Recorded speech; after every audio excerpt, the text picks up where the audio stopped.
Mi nombre es Emilio Mendoza, soy motoviajero argentino, soy profe de historia, escribo y desde el año 2019 vengo haciendo un viaje por Latinoamérica que les voy a contar en esta oportunidad. En el año 2019 retomé esta idea de poder volver a viajar en moto, algo que había hecho mucho tiempo pero que había pausado en algún momento pensando en que ya mi etapa de viaje se había concluido. Y dije, no, quiero hacer un último viaje de despedida, de mi último viaje en moto y después vivir como viven todos los mortales. Y arranqué a viajar, salí desde Buenos Aires, rumbo tal vez no sé si a Colombia o a México, a donde se pudiera. Cuando llegué a Colombia en este viaje recibí la noticia de que iba a recibir algunos apoyos de algunas empresas que les empezó a gustar esta idea y esta propuesta de viaje que llevaba de recorrer América Latina mostrando la historia del lugar, mostrando escuelas, mostrando eh, pequeñas historias que estaban dando vueltas por ahí, a veces medias perdidas, y que fue de a poco fui poniéndole un poco de palabras, de fotos, de imágenes para empezar a contarlas. Así llegué a Colombia, desde Colombia con este nuevo apoyo pude hacer el cruce del tapón de Darién, algo que mucha gente conoce y otros tantos no. Lo complejo de llegar de Colombia hacia Panamá no es el cruce del canal de Panamá, que eso se resuelve únicamente cruzando con un puente, sino el cruce del tapón de Darién, que es una parte selvática que separa o une a Colombia y Panamá. No es posible cruzarla por tierra y entonces las opciones que aparecen siempre son más o menos tres opciones. La más cara de ellas es cruzar en un avión, la moto en un avión y uno en otro avión y resolver eso en el plazo de un día. La segunda opción es cruzar la moto en un contenedor desde Cartagena y uno en avión hasta Panamá y reencontrárselo en el puerto de Colón en Panamá. Y la tercera es la opción de cruzar en lancha. En el primer momento, en el viaje de ida hacia el norte, opté por enviar la moto en contenedor compartido con otros vehículos y yo me fui en avión. Más o menos en un plazo de 6-7 días había logrado resolver este tema del cruce y ya tenía mi moto y pude continuar camino hacia el norte. En el año 2020 todos saben lo de la pandemia, ahí hubo que poner pausa, volver al país, trabajar acá en Argentina para luego poder volver a retomar el viaje. Retomé el viaje, viajé desde Honduras donde lo había puesto en pausa el viaje y continué hacia el norte, recorriendo El Salvador, Guatemala, México. En México nuevamente un problema familiar me obligó a volver a Buenos Aires. Volví a Buenos Aires, luego volví a ir hacia México. Ahí hubo una situación muy particular en un aeropuerto que me dejaron detenido en Ciudad de México. Estuve 2 días detenido ahí porque pensaban que era inmigrante ilegal. Demostré todo lo que yo tenía, de que mi moto incluso estaba en México, no fue suficiente. Me deportaron a la Argentina, volví a ir más adelante, logré entrar bien a México, esta vez por tierra, no hubo problema. Rescaté mi moto y pensé venderla en Guatemala. Era el plan original, vender la moto en Guatemala y volverme en avión. Cuando logré poner en marcha esa moto entendí que no podía suspender el viaje, que la moto no podía quedarse allá. Esa moto tenía que volver conmigo. Y entonces cambié nuevamente de plan y dije, bueno, tenía un pasaje de vuelta y dije, bueno, quedará ahí ese pasaje. Yo me vuelvo a la Argentina en moto. Entonces arranqué mi moto, recorrí México y otra vez empecé a bajar. Cuando llegué otra vez al tapón de Darién y me encontré otra vez con la situación de volver a hacer ese cruce, ya los costos que había tenido al inicio, que habían sido en el año 2020, habían sido unos costos como unos $600, ahora si ya eran caros, ahora eran mucho más caros y estaban rondando los $900. Una plata que no tenían, que no podía gastar. El avión valía cerca de $1.300 y entonces opté, dije, bueno, voy a ver la opción de las lanchas, a ver qué tal me va. Y yo tenía en mente conocer las comunidades indígenas que están dispersas en el mar Caribe y sabía que un viaje en lancha me iba a permitir conocer de primera mano cómo es la vida de las comunidades indígenas que viven aisladas. Y dije, bueno, este es el mejor plan. Llegué, después de 3 días de esperar en una playa, conseguí una embarcación, pude viajar. El mar los primeros días estaba mal, entonces pospusimos la salida, arrancamos el viaje y el primer día de navegación iban a ser aproximadamente 5 o 6 días de navegación hasta Colombia. El primer día de navegación fue muy bueno, era ese paisaje soñado por cualquier viajero que desea hacer este viaje por América y meterse al mar Caribe. Era soñado, el mar celeste, peces, delfines, las típicas islas que uno encuentra en el Caribe con sus islitas pintorescas, pequeñas, palmeras. La verdad que era un sueño, no podía creer estar en ese lugar. El primer día fue así, totalmente apacible. El segundo día emprendimos el viaje bien temprano, aún con los últimos suspiros de la luna ahí, empezamos a arrancar ese viaje y el mar ya se notaba un poco más revuelto. Los primeros kilómetros fue con mar revuelto, pero se podía seguir andando. Ya como arrancamos a las 5 de la mañana, como 4 horas después, el mar empieza a ponerse insostenible. Alcanzo a mandar un mensaje a mi familia porque había señal por la cercanía de las islas y logro decirle que estaba preocupado por la situación porque el mar no paraba de crecer. Crecía, las olas pasaban de 1 metro a 2 metros y cada vez se volvía más complicado poder continuar con ese viaje. En ese mensaje que le envío a mi familia le digo que estoy preocupado por la situación del mar, que yo me sentía seguro porque tenía un chaleco, pero que obviamente en esa embarcación que llevaba un montón de mercadería para ser repartidas en las islas o vendidas en las islas, iba mi moto. Ese mensaje llegó a Buenos Aires, pero yo no llegué a ver la respuesta de ellos porque tuve que guardar ya el teléfono, no pude usar más para filmar nada porque fue solamente después de eso el mar empezó a crecer, a tener olas de 4 o 5 metros de altura y solamente nos podíamos agarrar de los fierros, las barandas de la embarcación para no caernos. Se le avisa al capitán que hay una posibilidad de ir hacia la costa y el capitán la desecha porque dice que no conoce ese camino a la costa. El mar no es como cualquier mar, sino que tiene muchos arrecifes abajo y hay que conocer las rutas por donde se pueden navegar porque las rocas están muy cerca de la superficie.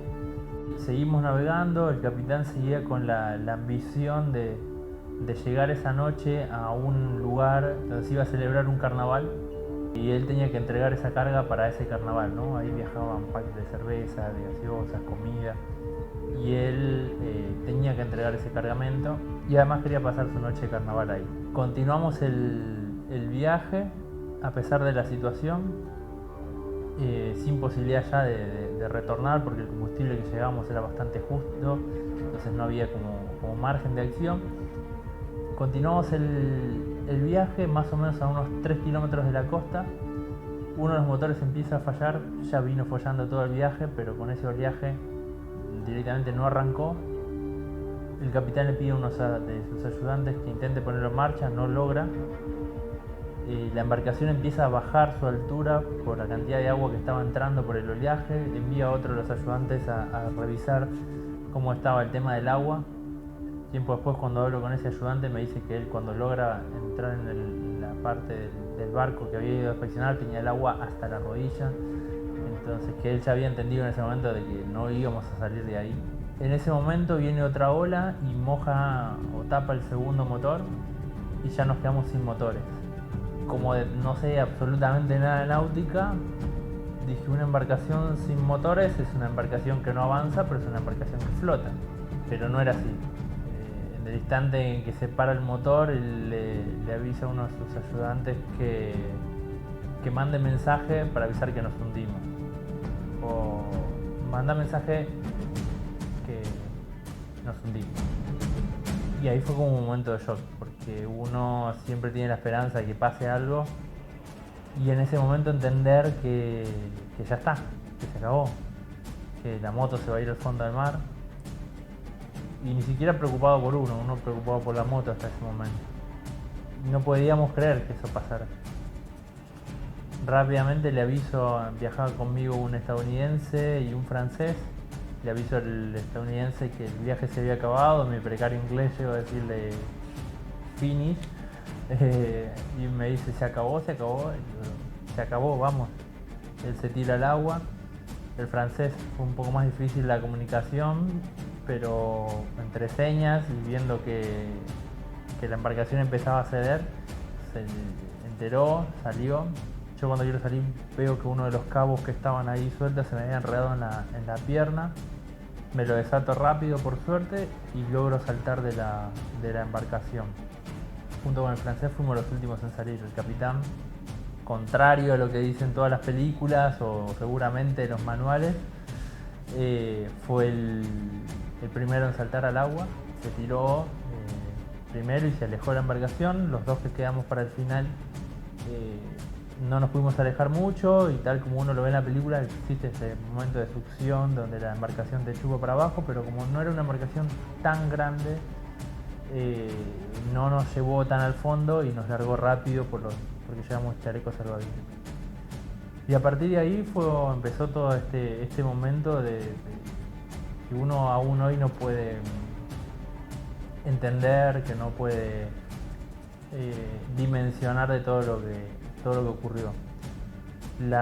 Estuvimos en el agua 2 horas y media más o menos, que para mí habían sido largas horas, muchas más horas que 2 horas y media, pero definitivamente habían sido esas. Pero bueno, por la complicación, por el mal momento que uno vive, el plazo se hizo bastante más largo, al menos en la mente. En el agua flotaron unos cajones grandes que tenían como más o menos 1 metro cúbico, y de ahí intenté agarrarme y empezar a pensar cuántas horas iba a pasar en el agua. Pensé que el rescate, porque el mensaje no sabíamos si le había llegado o no a la persona que habíamos avisado, porque la embarcación no tenía radio, nada, solamente fue un mensaje de WhatsApp, una llamada de WhatsApp que hizo este chico, pero como las olas nos separaron, no sabíamos si este chico le había llegado a mandar el mensaje. Nos había separado, nos gritábamos, pero no llegamos a escucharnos, y las olas eran de 4 o 5 metros, por lo tanto subíamos con ese cajón agarrados los 4 metros, 5 metros, y volvíamos a bajar a un pozo. Cuando subíamos, cada tanto a veces divisábamos una embarcación a lo lejos, gritábamos, pero no tenía ningún tipo de sentido. Eso no hacía más que poner dura la situación, porque uno entendía que si no nos escuchaban y no nos veían, y si ese chico nunca logró comunicarse, por ahí pasábamos varias horas. Me mentalicé para pensar de que esto iba a ser largo, y me aferré a ese cajón pensando que tenía que buscar estrategias para flotar durante 12 horas o más. Le propuse al capitán dejar el cajón y nadar hasta la costa, y me dijo que no, porque a 2 kilómetros de la costa el mar rompía sobre unos arrecifes que había abajo y eso nos iba a lastimar. Así que decidimos no nadar y quedar ahí suspendidos en ese cajón, aferrados a ese cajón flotando. Y bueno, después de 2 horas más o menos, el mar nos fue llevando igual hacia esa rompiente, y ahí la cosa se puso peor, porque con 4 o 5 metros de altura una ola, si no rompe, no digo que es lo más cómodo del mundo, pero uno entiende que puede aguantar bastante tiempo, porque el mar te sube 4 metros, pero te baja luego 4 metros, y no estás golpeándote con muchas cosas. Pero cuando fuimos a la zona de rompientes ya era distinta la situación, porque ya no podíamos mantenernos flotando sobre el cajón, porque la ola rompía y nos arrancaba el cajón de la mano, y aunque nadáramos para volver a agarrarlo, venía otra ola que nos alejaba, y esas olas traían consigo los packs de cerveza, los packs de gaseosa, bolsas de harina, de arroz, pallets que ni siquiera los podíamos ver porque circulaban por abajo, entonces nos pegaban las piernas, nos iban lastimando abajo. tubos de gas, garrafas que venían con las olas, que eran los más peligrosos, porque eran lo más contundente que había. Ahí le dije al capitán que yo me iba a sacar el chaleco para intentar cortar las olas por debajo, porque al tener el chaleco me levantaba la ola y no podía esquivar nada. Uno más o menos los productos los podía llegar un poquito a ver cuando la ola empezaba a remontar, y era una fracción de segundos, pero a uno le dan tiempo de tratar de nadar. Pero una cosa es cortar por abajo y otra cosa es tratar de nadar 4 metros para arriba una ola. Entonces, bueno, le propuse eso y me dijo que de ninguna manera, porque si yo me moría él iba preso, y que si me sacaba el chaleco, cualquier producto de esos que me golpeara me iba a mandar al fondo del mar. En cambio con chaleco me iba a golpear, me iba a desmayar, pero iba a seguir flotando.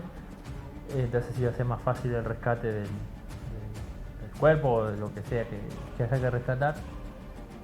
Le hice caso, aún sabiendo que el capitán no sabía nada de mar, porque por eso estamos en esa situación. Le hice caso y continuamos ahí tratando de flotar, tratando de cortar olas. Durante más o menos esa etapa duró 40 minutos, 45 minutos supongo, por la dimensión de tiempo que tengo en la cabeza.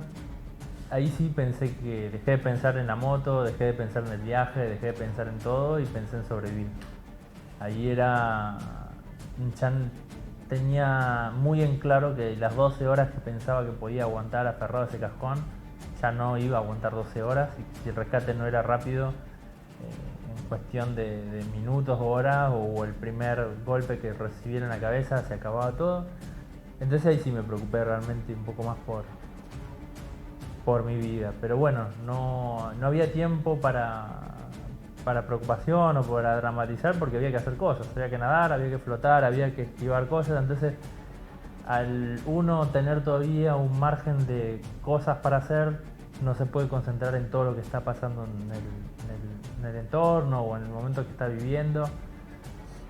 Fueron horas muy muy difíciles, pues no paramos de tragar agua salada y agua con combustible de la embarcación. Por lo tanto, incluso vomitábamos, y vomitamos obviamente encima nuestro, en la propia agua que teníamos que nadar, porque era imposible tragar eso. En algún momento pasó cerca un pack de gaseosa, y hasta nosotros, tan desconcertados, pensamos si era lícito o no abrir esa gaseosa, abrir ese pack para tomar, sabiendo que era algo que estaba a la deriva, que el mar se lo iba a llevar para cualquier lado. Y pensamos, digo, abro, le pregunté al yankee que estaba más o menos cerca, y me dijo, sí, pero con cierta duda.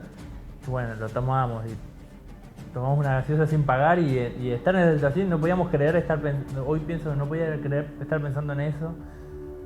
Estuvimos ahí mucho de estos 40 minutos, 45 minutos, no sé, una hora, cuánto habrá sido. Ahí nos avisa el otro chico que sí había llegado a mandar ese mensaje, esa llamada. Y cuando las olas nos aproximaron un poco, el capitán tuvo la calma de saber que, bueno, en algún momento nos iban a venir a rescatar, y que él tenía entendido que no iban a ser tantas horas. Afortunadamente una comunidad indígena estaba ahí a 3 kilómetros más o menos del lugar. Vino una embarcación de esas que son que uno puede ver en la película, hechas con troncos cavados y tablas de madera para sentarse, y un motorcito atrás. Vino enfrentando las olas, se acercó bastante y nos pidió que salgamos de esa zona rompiente, porque ahí no podían entrar con la embarcación, teníamos que nadar para alejarnos. Así que bueno, ahí no quedó otra que atravesar los arrecifes, cortar como se pudiera las olas, y tratar de salir de esa zona muy conflictiva entre lo que nosotros logramos hacer, que nos costó muchísimo, no recuerdo cuánto, pero fue mucho tiempo tratando de nadar en contracorriente para esquivar los arrecifes. Después, bueno, no quedó otra que nadar a favor de la corriente y arriesgar con los arrecifes. Ellos también arriesgaron y se metieron más hacia adentro y nos lograron sacar. Rescataron a todos los que íbamos, por suerte ninguno falleció, y volvimos hacia la comunidad de ellos. Cuando llegamos a la comunidad también era un paisaje que uno no podía creer, porque era esas películas que muchas veces hay de conquistadores y demás, que llegan a la costa y se encuentran con las comunidades indígenas en la costa esperándolos y demás. Bueno, tenía esa imagen en la cabeza de llegar y ver todas mujeres en la costa con su indumentaria típica, esperándonos, porque estaban alerta de lo que había sucedido. y hombres había muy poquitos porque estaban todos trabajando en un lugar, en un campo cercano. Y entonces, bueno, fuimos hasta ese lugar, que era la costa del continente, ya no era una isla. Pero sí estaba aislado porque era una especie de comunidad que vivía en medio del tapón del Darién, pero que no tenía comunicación con el resto de Panamá o de Colombia, sino era a través del agua. Así que bueno, nos recibieron ahí. Ahí empezamos a bajar un poco los decibeles y empezar a pensar de nuevo que bueno, ya estábamos vivos, estábamos seguros, muy bien atendidos por la comunidad indígena de Gunayala, y sabíamos que bueno, que por lo menos con vida estábamos, pero bueno, ahora empezaba el proceso de pensar si se podía hacer el rescate de la moto. Mientras estábamos en el agua, en algún momento pensamos y el capitán dijo, no, sí, esto se puede rescatar. Cuando llegamos a la comunidad indígena hablamos con los indígenas del lugar y ellos nos dijeron que ellos eran buceadores que se dedicaban a la pesca o caza de langostas, digamos, porque tenían una capacidad pulmonar muy grande y se dedicaban a sacar las langostas con la mano en una profundidad de 14 a 20 metros sin necesidad de equipo. Y entonces dije, bueno, se nos volvieron a encender las esperanzas de que podían encontrarla y que una vez encontrada se podían aplicar un plan de rescate. Así que mantuvimos esa esperanza, la mantuvimos por mucho tiempo. Por la noche nos vinieron a buscar una especie de prefectura naval panameña. Habían mandado 2 barcos que ninguno pudo llegar por la situación del mar. El tercer barco sí llegó, ya más grande, y volvimos hasta una isla a dormir en la isla y al otro día nos llevaron de esa isla hasta territorio panameño para poder continuar viaje hacia la ciudad de Panamá.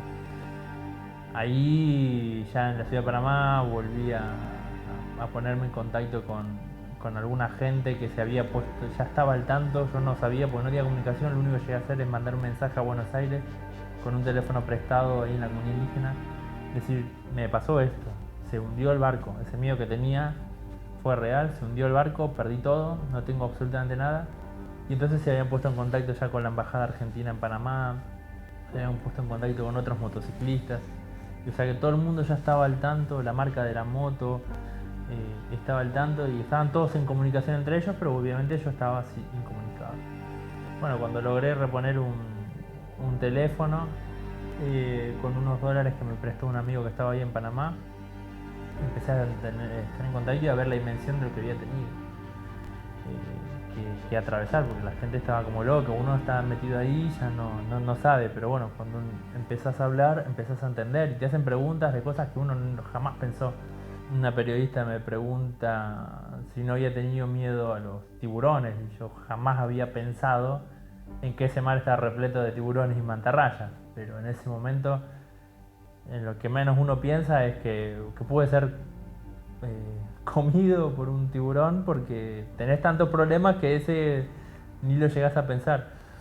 Afortunadamente no hubo ninguna de esas situaciones, supongo que el mismo combustible que nosotros nos descomponía también servía de repelente de tiburones y animales que nos mantuvo alejados de ese peligro. Así que bueno, empecé a hablar con los medios de comunicación, empecé a ver la solidaridad de toda la gente que se empezaba a sumar, sin todavía poder procesar todo, pero seguía andando.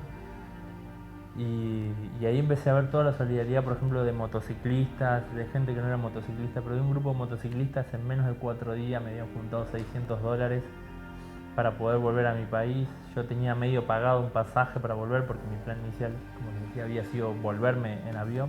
Entre eso que tenía, más lo que ese pasaje y lo que me habían juntado,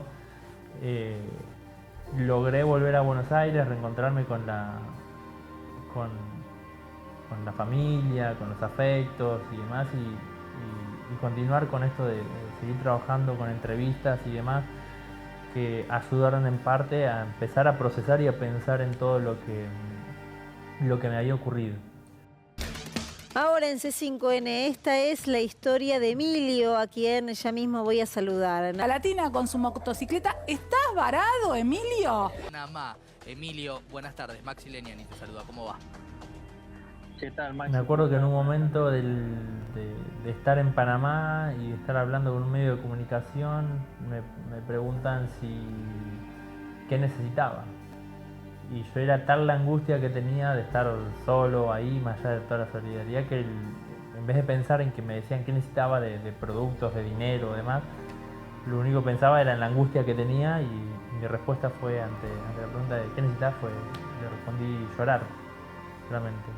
Y ahí cuando vi un poco, estaba teniendo una videollamada, pude ver la cara de ella, entendí que no me lo había preguntado por ese lado, y entendí que cuál era mi necesidad real en ese momento, y era llorar. Llorar, desahogarme de todo lo que había pasado.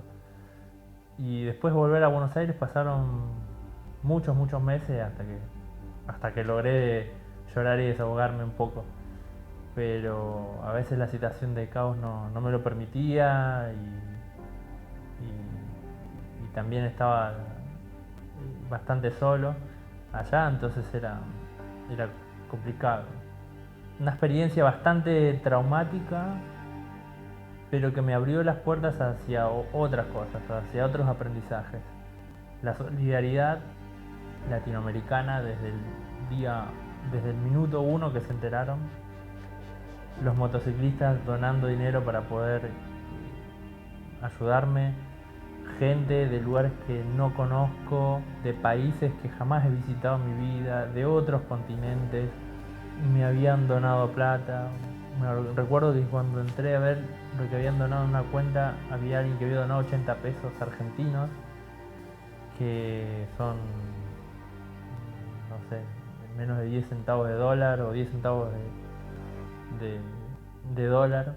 Y yo dije, la gente está donando cosas que hasta lo que no tienen, no era el objetivo nunca. Intenté frenar eso y sí empezar a hablar con las empresas que me querían ayudar de alguna manera, y en esa ayuda me convocó a volver a Buenos Aires, porque hubo varios intentos, desde esperar primero el rescate de la moto, continuar desde Colombia o Venezuela con otra moto, y después apareció una tercera opción que me acercó la marca de la moto de RDM, que me dice, su dueño Roberto Martínez me llama por teléfono y me dice, no, venite a Buenos Aires y acá vamos a hacer algo. Volví a Buenos Aires, me tomé unos días para estar primero con la familia, para poder estar tranquilo, bajar un cambio, y recién una vez que estaba un poco más sereno llamé a Roberto Martínez, llamé a la marca de la moto y le dije, bueno, acá estoy, ¿qué pasó? Me dijeron, no, venite, vamos a reunirnos.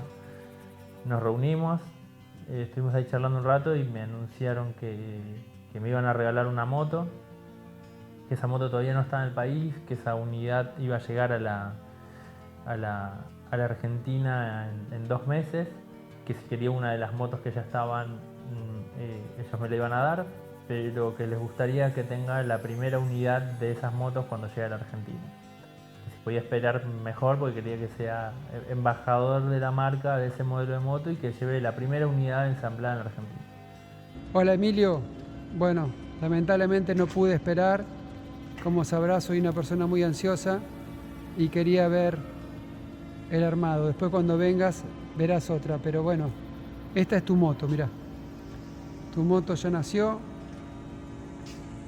las partes venían acá adentro. Acá están los muchachos armando tu moto. Por supuesto que en ese momento me quedé otra vez sin palabras, porque otra vez apareció toda esa solidaridad de dar sin esperar nada a cambio. A veces algunos dicen son estrategias de marketing de las empresas, y yo pienso en lo que soy, una persona que no soy influyente en redes, que soy una persona que por ahí no habla de los temas que a todo el mundo puedan interesarle, o que se mete a veces en temas más espinosos, y uno sabe que cada una de las empresas que apostó desde el lado solidario que tenían en sus corazones, y para dar desde ese lado. Que si hubiese sido una estrategia de marketing, apostarían por motoviajeros que son ampliamente más famosos, más convocantes, que tienen contenidos atractivos desde otros lados, y no fue así. Entonces, súper agradecido a cada una de las empresas que se fueron sumando durante esta experiencia. La marca obviamente se ha aportado y me ha cuidado, no solo en ese momento, sino en muchas otras situaciones, haciendo donaciones incluso para para comedores, para un comedor que sostenía mi mamá, o sea, cosas que jamás han salido en la televisión y en ningún lado. Siempre estuvo detrás de esos detalles, y cuando me convocó a Argentina yo no sabía si iba a tener una moto, si no iba a tener una moto, qué, pero sabía que no se había acabado todo como había pensado cuando en aquel momento que el capitán dijo: mandá mensaje a la costa que nos hundimos. Ahí fue como volver a nacer en esta idea de viajes. Y efectivamente fue así. En el Salón de la Moto de la Rural de ese año de Buenos Aires en 2023 me entregaron la nueva unidad, y 25 de mayo, y en junio ya estaba viajando nuevamente por Latinoamérica, recorriendo 4 países, y luego ahora en diciembre arrancando nuevamente otro viaje, tratando de recorrer, y como manera simbólica esto de volver a la Argentina para volver a iniciar. El viaje fue la vuelta a la Argentina. Así que arranqué de Buenos Aires para ir hasta dar una vuelta por todo el perímetro de la Argentina, ir a Misiones, luego continuar a La Quiaca, luego bajar hasta el fin del mundo, hasta Ushuaia, todo por la Ruta 40, y luego volver hacia Buenos Aires. Ese viaje, esa vuelta me permite a mí también volver a la Argentina, volver a viajar, volver a mis primeros viajes, conocer todo lo que me falta y cerrar este ciclo de viajes, y tomarlo como también el puntapié de muchos otros viajes que espero sigan apareciendo.